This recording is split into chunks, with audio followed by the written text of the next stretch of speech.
अयोध्या में राम मंदिर के लिए संघर्ष लगभग 1000 वर्ष तक चला, जिसमें हजारों लोगों ने अपनी जान दे दी तो कई राजवंश इसके लिए लड़ते हुए समाप्त हो गए और कई योद्धा भगवान राम के जन्म स्थान की रक्षा में फना हो गए।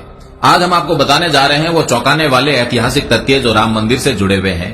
कन्नौज के गहड़वाल राजपूत वंश के 5 सम्राटों चंद्रदेव, मदनपाल, गोविंद चंद्र, विजय चंद्र और जयचंद्र के शासनकाल में अयोध्या का चतुर्दिक विकास हुआ। त्रेता के ठाकुर तथा विष्णु हरि शिलालेख के अनुसार 1130 में गोविंद चंद्र तथा 1184 में जयचंद्र ने श्री राम मंदिर का जीर्णोद्धार करवाया।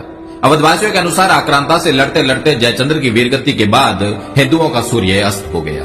देश में विदेशी आक्रांताओं का दौर बढ़ने लगा और भारत पर हो रहे आक्रमणों की इस कड़ी में खानवा के युद्ध के बाद महाराणा सांगा की मृत्यु तथा चंदेरी में मेदिनी राज प्रत्याहार की वीरगति के बाद बाबर ने अवध पर विजय के लिए मीराबाकी को सेनापति बनाया।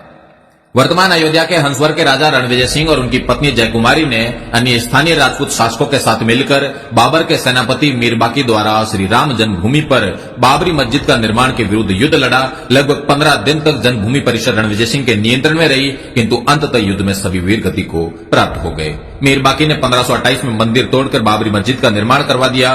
1678 से 1707 में औरंगजेब के समय पर राजेपुर के ठाकुर गजराज सिंह, सिसिंडा के कुंवर गोपाल सिंह, ठाकुर जगदम्बा सिंह, बाबा केशव दास और हजारों राजपूतों ने राम जन्मभूमि के लिए दर्जनों लड़ाइयां लड़ी। ठाकुर जगदम्बा सिंह का बलिदान तो आज भी अवध की लोक कथाओं में अमर है।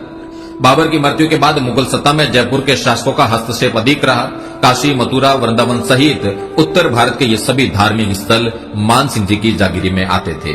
जयपुर रॉयल के अभिलेखागार के अनुसार 1717 में सवाई जयसिंह द्वितीय ने सरयू नदी के किनारे श्री राम जन्म स्थान खरीदा और 1725 तक इस मंदिर का जीर्णोद्धार करवाया। उत्तर भारत के धार्मिक स्थलों पर मिर्जा राजा मानसिंह से लेकर सवाई जयसिंह जी तक के जयपुर के शासकों का अधिकार होने के कारण मुगल सत्ता द्वारा स्थानीय नवाबों को मंदिर परिसरों से दूर रहने के सख्त निर्देश थे। जयपुर शाही परिवार के पास राम मंदिर और आसपास 983 एकड़ के करीब जमीन थी, जिसका नक्शा जयपुर रॉयल आर्काइव में आज भी उपलब्ध है। सवाई जयसिंह जी की मृत्यु के बाद यह क्षेत्र नवाबों के अधीन रहा। नवाबों के शासन में श्री राम जन्मभूमि पर पुनः मस्जिद का निर्माण होता रहा। अमेठी के राजा बंदाल गोती राजपूत वंश के गुरुदत्त सिंह और पीपरा के चंदेल राजा राजकुमार सिंह ने राम मंदिर के लिए नवाब शहादत अली खान के साथ लगातार 5 लड़ाइयां लड़ी। कालांतर में हंसवर परिवार से ही निकले मकारी के चंद्रवंशी राजा ने 1814 से 1836 के मध्य अवध के नवाब नरीरुद्दीन हैदर के विरुद्ध राम मंदिर के लिए 3 लड़ाइयां लड़ी। गोंडा के राजा देवी बख्श सिंह ने अवध क्षेत्र के सभी तालुकदारों और छोटे राज्यों को एकजुट किया और 1847 से 1857 के बीच कई लड़ाइयां लड़ी।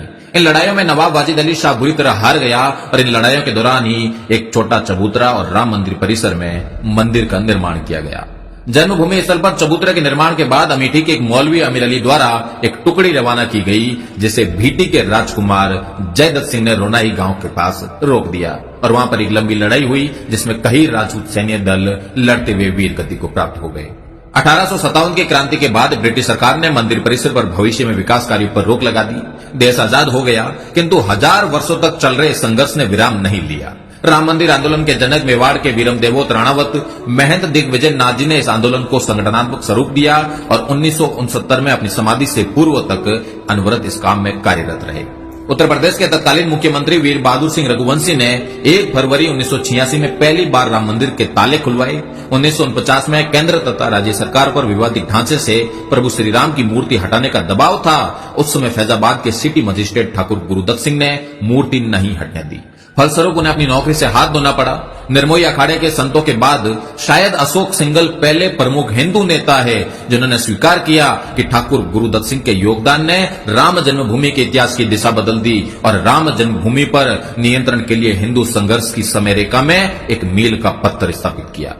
विवादित ढांचा गिराया गया और आज हम देखते हैं कि महंत दिग्विजय नाथ जी की भावी पीढ़ी योगी आदित्यनाथ जी के तप परिश्रम के फलस्वरूप प्रभु श्री राम के मंदिर की प्राण प्रतिष्ठा होने जा रही है। लगभग 1 सहस्त्र वर्ष के क्षत्रियों के संघर्ष के बाद आज क्षत्रियों को कौन सा स्थान प्राप्त है, इसका आप स्वयं मूल्यांकन करें।